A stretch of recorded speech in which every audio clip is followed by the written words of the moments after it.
অ্যাপসটি যদি আপনার ফোনে না থাকে তাহলে আপনারা গুগল ক্রোম বা অন্য কোনো ব্রাউজার থেকে সার্চ দিয়ে অ্যাপটি ইনস্টল করে নেবেন, কারণ অ্যাপসটি প্লে স্টোরে পাওয়া যায় না। ইস্যু করার পর আপনার সামনে এমআরটি পেজ ওপেন হবে। তারপর ডান পাশে থাকা রেজিস্ট্রেশন বাটনে ক্লিক করবেন। রেজিস্ট্রেশনে বাটনে ক্লিক করার পর দেখতে পাবেন রেজিস্ট্রেশন বাই মোবাইল ফোন এবং ইমেইল। আপনারা খুব সহজে ইমেইলের মাধ্যমে রেজিস্ট্রেশন করতে পারবেন। ইমেইলে ক্লিক করার পর একটি ফর্ম দেখতে পারবেন। এখানে কান্ট্রি বাংলাদেশ এবং কারেন্সির ঘরে ভিডিটি রয়েছে। এখানে আপনারা একটি ইমেইল অ্যাড্রেস দিয়ে দিবেন এবং এখানে একটি পাসওয়ার্ড দিবেন এবং রিপিট পাসওয়ার্ডের ঘরে সেম পাসওয়ার্ডটি পুনরায় দিবেন। নিচে একটি প্রোমো কোডের ঘর দেখতে পাবেন। এই প্রোমো কোডের ঘরে মেঘাপাড়ির অফিসিয়াল প্রোমো কোড বিপিএল ইংরেজিতে ব্যবহার করবেন। প্রোমো কোড বিপিএল ব্যবহার করলে আপনারা প্রথম ডিপোজিটের নিশ্চিত 130% বোনাস পাবেন। তাছাড়া প্রত্যেক সপ্তাহে বোনাস, আপনার জন্মদিনে বোনাস পাবেন। এখানে আপনারা ডেট অফ বার্থ দিয়ে দিবেন। তারপর নিচে এখানে 4টি ঘর রয়েছে, এগুলোতে টিক চিহ্ন দিয়ে রেজিস্ট্রেশন বাটনে ক্লিক করবেন। পারবেন এটি রোবট ভেরিফাই। রোবট ভেরিফিকেশন শেষে আপনাদের সামনে এরকম একটি ইন্টারফেস শো করবে। এখানে সিম্পলি সেন্ড করে ক্লিক করুন। সিম্পলি ইমেলটি চেক করে ওটিপি কোডটি নিয়ে এখানে বসিয়ে দেবেন এবং পরবর্তীতে নিচে থাকা অ্যাক্টিভেট অপশনে ক্লিক করবেন। অ্যাক্টিভেট অপশনে ক্লিক করার পর আপনি পাসওয়ার্ডকে দেখতে পারবেন।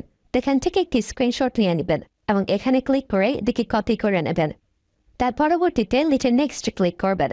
এখন ভেরিফাই করার জন্য সিম্পলি নিচে থাকা মেনু আইকনে ক্লিক করবেন। এখানে সবার উপরে থাকা পার্সোনাল প্রোফাইল এখানে ক্লিক করবেন বা সিল ইন পার্সোনাল ডেটা এখানে ক্লিক করবেন। দেখতে পারবেন আপনাদের সামনে নতুন একটি ফর্ম এসেছে। এখানে ফার্স্ট নেমের জায়গায় আপনার নামের প্রথম অংশ, সারনেমের জায়গায় আপনার নামের শেষ অংশ দিয়ে দেবেন এবং মিডল নেমের জায়গায় আপনার নামের মধ্যে কোনো অংশ থাকলে সেটি দিয়ে দেবেন। ডেট অফ বার্থের ঘরে আপনার এনআইডি কার্ড অনুসারে জন্ম তারিখটি দিয়ে দেবেন এবং প্লেস অফ বার্থের জায়গায় আপনার জন্মস্থানের নামটি লিখে দেবেন। রিজিয়নের জায়গায় বাংলাদেশ দেবেন এবং সিটির ঘরে আপনি যে সিটিতে রয়েছেন সেই সিটির নামকে দিয়ে দেবেন। পরবর্তীতে ডকুমেন্ট টাইপে ক্লিক করে ন্যাশনাল আইডি কার্ড এটি সিলেক্ট করবেন এবং সিরিজের ঘরে 1 দেখে দেবেন। তার পরবর্তী ডকুমেন্ট নাম্বারের ঘরে আপনার এনআইডি কার্ডের সম্পূর্ণ নাম্বারটি দিয়ে দেবেন। তারপরে ডেট অফ ইস্যুর ঘরে এনআইডি কার্ডের ব্যাক সাইডে অর্থাৎ পিছনের অংশে একটি ইস্যু ডেট দেখতে পারবেন, সেই তারিখটি এখানে দিয়ে দেবেন এবং ইস্যু বাই বাংলাদেশ লিখে দেবেন। এটি হয়ে গেলে নিচে লাল রঙের টিক আইকনে ক্লিক করে দেবেন।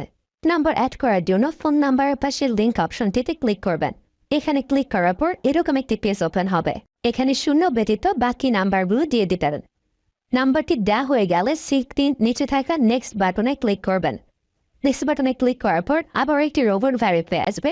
রোবট ভেরিফিকেশন সাকসেস হলে এরকম একটি পেজ ওপেন হবে। সেন্সি নিচে থাকা সেন্ড করে ক্লিক করবেন। এখানে আপনি যে নাম্বারটি দিয়েছেন সেই নাম্বারে একটি ওটিপি কোড চলে যাবে। ওটিপি কোডটি দিয়ে দিলাম এবং অ্যাক্টিভেটে ক্লিক করলাম। এবার আমার অ্যাকাউন্টে ভেরিফাইড ভাবে ক্রিয়েট হয়েছে। অ্যাকাউন্টে টাকা ঢোকানোর জন্য সিম্পলি আপনারা নিচে থাকা মেনু বাটনে ক্লিক করবেন এবং মেনু বাটনে ক্লিক করার পর এই অপশনটিতে ক্লিক করবেন। এখানে আপনারা নগদ, বিকাশ আরো অনেকগুলো অপশন পেয়ে যাবেন, যে আমি বিকাশের মাধ্যমে টাকা ঢুকিয়ে দেখাচ্ছি। প্রথমে আমি বিকাশ সিলেক্ট করলাম এবং অ্যামাউন্টের ঘরে সিম্পলি আপনি যত টাকা ঢোকাতে যাচ্ছেন সেই অ্যামাউন্টটি বসিয়ে দেবেন। বলে রাখছি, এখানে যখন যে নাম্বার দেখবেন তখন সে নাম্বারে টাকা পাঠাতে হবে। পরবর্তীতে অ্যাকাউন্ট নাম্বারের ঘরে আপনি যে নাম্বার থেকে ক্যাশ আউট করেছেন সেই নাম্বারটি এবং ট্রানজ্যাকশন আইডির ঘরে সেই ট্রানজ্যাকশন আইডিটি লিখে দেবেন। এটি লিখে কনফার্মে ক্লিক করে দেখতে পারবেন ডিপোজিট রিকোয়েস্ট ক্রিয়েটেড সাকসেসফুলি দেখাচ্ছে।